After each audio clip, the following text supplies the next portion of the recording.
जी, सबको मिल गया। रोमियो उसका 8 अध्याय। और इसको पढ़ने से पहले, इस वचन को पढ़ने से पहले मैं आपके साथ कुछ शेयर करना चाहता हूं, कुछ साझा करना चाहता हूं।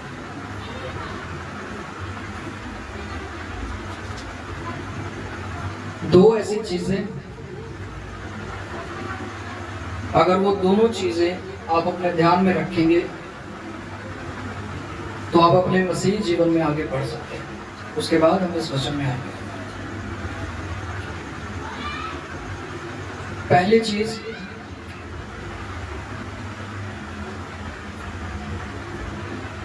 आप परमेश्वर के बारे में, सब लोग आप परमेश्वर के बारे में जानते हैं,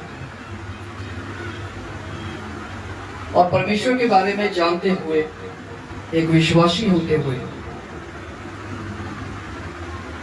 आपको इस बात का ध्यान रखना है कि आपको अपने अंदर परमेश्वर के प्रति, उसके वचन के प्रति, चाहे आप आराधना में हैं, चाहे आप संगति कर रहे हैं, चाहे आप अकेले में हैं, पर जब भी आप परमेश्वर के कामों के साथ जुड़े हुए हैं तो इस बात का ध्यान रखिए, आपको याद रहे, जब तक आप अपने आप को एक जोश से नहीं भरेंगे, तब तक हो सकता है आप परमेश्वर से ना भरे जाएं। हालेलुया। क्योंकि मसीही जगत में, अगर हम मसीही की बात करें, मसीही लोगों की बात करें, वहां पर ठंडे लोगों का कोई भी काम नहीं है।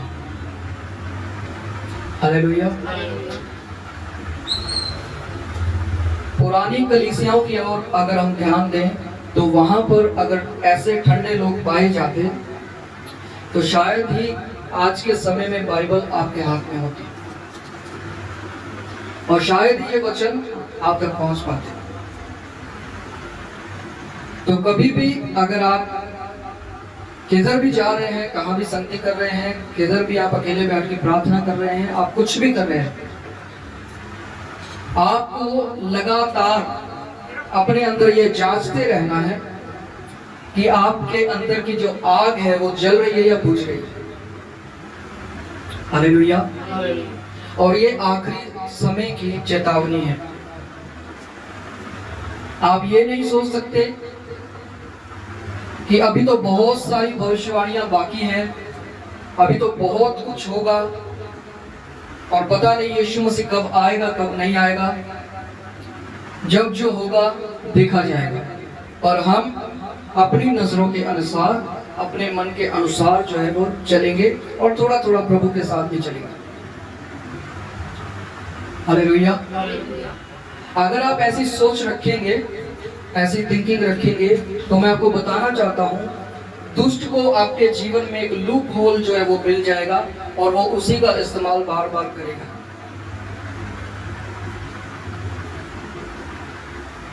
जैसे कि अगर हमें गुब्बारे के अंदर अगर हवा भरनी है तो छोटे से छेद से उसमें हम हवा भर सकते हैं। वैसे ही अगर आपके जीवन में थोड़ा भी कोई लूप होल या कोई छेद ऐसा शैतान को मिल गया तो वो उसमें से आपको हवा भरता जाएगा। तो हमेशा अपने अंदर जांचते रहिए। इसलिए पौलुस कहता है अपने आप को हमेशा जांचते रहो कि तुम विश्वास में हो या नहीं हो। अगर आप प्रतिदिन ये काम करेंगे और आपके अंदर एक लालसा रहेगी, क्योंकि उसी की पत्रियों में ये लिखा है, कहता है आपको दूध पीते बच्चे की तरह लालसा करनी चाहिए। जैसे छोटा बच्चा दूध के लिए लालसा करता है, वैसे आपके अंदर एक लालसा होनी चाहिए। आपके अंदर एक तड़प होनी चाहिए परमेश्वर के वरदानों के लिए, मसीही जीवन में आगे बढ़ने के लिए। आप अपने जीवन को देखिए, कहीं एक ही जगह पे तो नहीं रुक गया है। किसी के पास एक वरदान है और किसी के पास 10 वरदान है, 9 वरदान है। हालेलुया। और किसी के पास एक भी नहीं।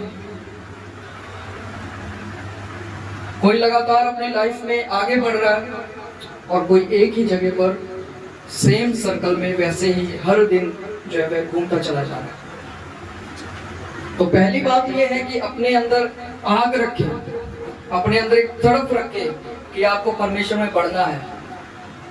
अगर आपके अंदर ये नहीं होगा तो फिर परमेश्वर भी नहीं करेगा कुछ। समझ पा रहे हैं? अगर आपके अंदर एक लालसा होगी तो परमेश्वर आपको देगा।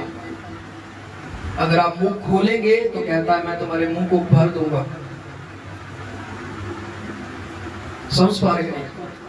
तो हर एक के जीवन के लिए वरदान भी जरूरी है, आशीषें भी जरूरी है, मसीह जीवन में बढ़ना भी जरूरी है। आपको क्यों बुलाया गया है आपको पता रहना जरूरी है। आप हर समय ये नहीं सोच सकते कि शायद परमेश्वर ने मुझे सिर्फ विश्वासी रहने के लिए बुलाया है। और अगर आप ऐसा सोचते हैं तो परमेश्वर का वचन कहता है बुलाए गए तो बहुत हैं परंतु चुने हुए थोड़े हैं। तो आप देखिए आपको कौन सी गिनती में आना है, बुलाए गए या चुने गए। हालेलुया। तो हमेशा अपने अंदर की जो एक मशाल है उसको जलती रखें, 5 कुआरियों को हमेशा याद रखें। और दूसरी बात है, जब भी कभी आप वचन सुनते हैं तो कभी भी आप वचन को ये जान करके ना सुने कि ये वचन हमारा पड़ोसी बोल रहा है। कोई भी व्यक्ति जो बाइबल आपके सामने है, इसको खोल करके जब आपको वचन बताए जाते हैं तो आप ये सोच करके कभी भी वचन को ना सुने कि ये हमारा पड़ोसी है, ये हमारा रिश्तेदार है, ये हमारा फलाना है, ये हमारा फलाना है। समझ पा रहे हैं? अगर आप ऐसा करेंगे तो भी आप अपनी लाइफ में कुछ भी नहीं ले सकते। हालेलुया। और ये बातें मुझे खुद ही आपको बतानी पड़ रही है कि जब आप सब चीजों को बहुत ही करीबी से देखते हैं तो आप उसको नॉर्मलाइज कर देते हैं कि सब चलता है। और मैं आपको बताना चाहता हूं, अगर आप सब कुछ चलता है ये लेकर के चलते हैं तो फिर आपके जीवन में सब कुछ नहीं चलेगा। और अगर आप सीरियसली इन वचनों को लेकर के कुछ सीखेंगे, ये सोचेंगे परमेश्वर हमसे बात कर रहा है, वो हमारे जीवन से कुछ चाहता है, तभी आप कुछ हासिल कर पाएंगे।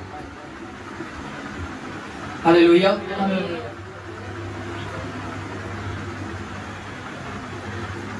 मैंने आपको एक चीज बहुत समय पहले प्रचार में शायद मैंने आपको बताया था। वचन कहता है जो वचन सुनाने का बताने का परिश्रम करते हैं वो 2 गुने आदर के योग्य समझे जाएं।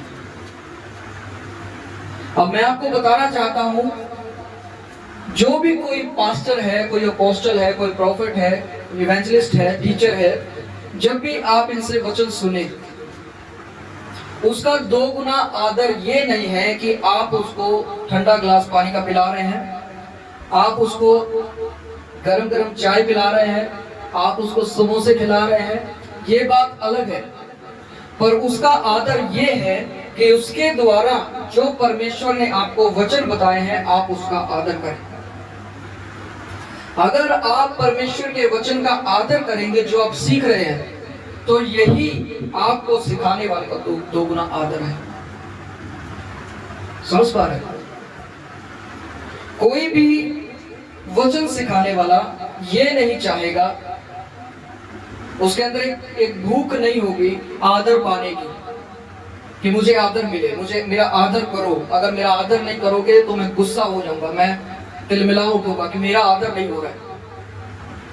हालेलुया।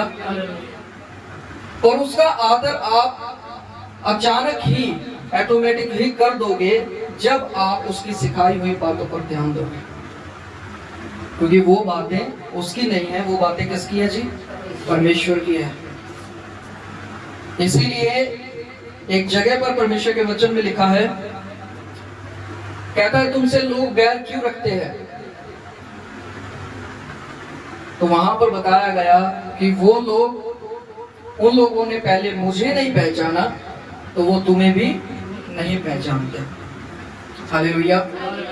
अगर आप वचन को जानेंगे, वचन को पहचानेंगे, तो आप अपने पिता को भी पहचानेंगे, अपने सिखाने वाले को भी पहचानेंगे और यीशु को भी पहचानेंगे। हालेलुया। आइए हम आज के वचन की ओर चलते हैं। इन दो बातों का आप ध्यान जरूर रखें। अपने अंदर की जो आग है उसको कभी भी खत्म ना होने दें, कभी भी ठंडी ना पड़ने दें। हमेशा एक जोश के साथ भरकर प्रार्थना में बैठे, और जब आप ऐसा बैठेंगे आप अपने जीवन को बदलता हुआ खुद देखेंगे। समझ पा रहे हैं? आइए हम निकालें हमारे साथ रोमियो जरूर जुड़े और उसका परमेश्वर के 8 वचन अध्याय। को आगे लेकर जाए। चर्च बनाने की सहायता करने के लिए आप हमें दी गए व्हाट्सएप पर मैसेज कर सकते हैं। धन्यवाद। परमेश्वर आप सभी को आशीष दें।